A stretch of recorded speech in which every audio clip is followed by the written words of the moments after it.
pourquoi est-ce que les gens ne te respectent pas? Ou du moins, pourquoi est-ce que les gens essaient de te rabaisser? Je vais te dire un truc. Dans la Bible, je ne sais pas si tu es chrétien, si tu es musulman, donc je vais un peu essayer de situer. Mais dans la Bible, il y a quelqu'un qu'on appelle le roi Saül. Il y a quelqu'un qu'on appelle David, qui va devenir roi plus tard. Et David était comme, je vais dire, un serviteur. Et le roi Saül était le roi. Et David était en quelque sorte son employé, son serviteur. Le roi Saül envoyait toujours David faire des tâches de plus en plus dures, qui faisaient que la gloire du roi Saül augmente. Mais plus David réussissait les tâches que Saül lui donnait, plus Saül le détestait, plus Saül l'enviait, plus Saül avait peur de lui. Et automatiquement, David, à la fin, il est devenu roi. Ce que je veux te dire, ce que je veux te faire comprendre à cette histoire, c'est pas un cours de théologie. Ce que je veux te dire, c'est que Saül était capable de voir la royauté en David avant même que David l'ait.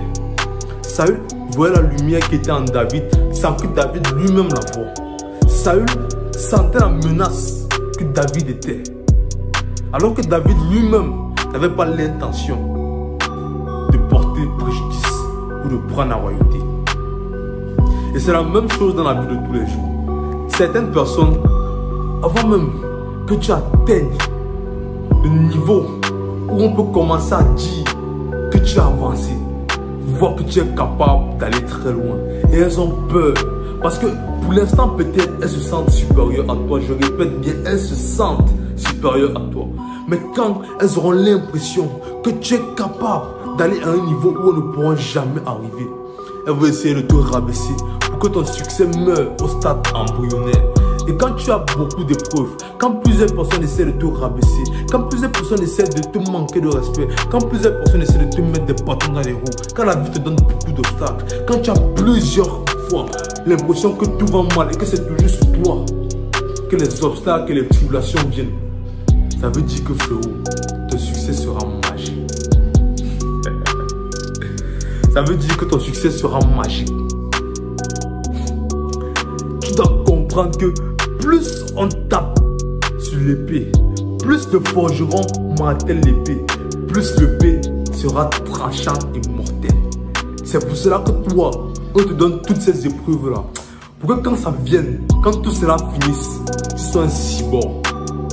Mon ami, tu ne dois pas avoir de quoi te plaindre. Tu dois être fier que toutes ces épreuves-là viennent dans ta vie.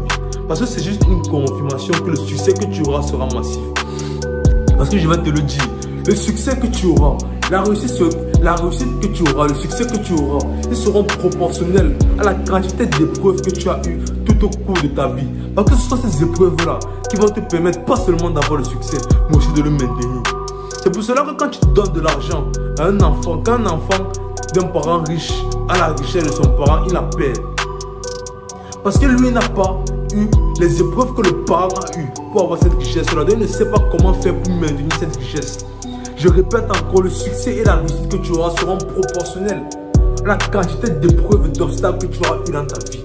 Parce que quand tu as eu beaucoup d'obstacles, quand tu as eu beaucoup de tribulations, quand tu as charbonné pour arriver où tu es, tu connais la route et tu n'as pas de problème s'il faut tout recommencer. Donc frérot, prends confiance, n'aie pas peur et arrête de te plaindre comme une bitch. La ligne d'arrivée n'est peut-être pas encore à ta portée de vue, mais elle existe. Et quand tu seras là-bas, ce sera magique. Check.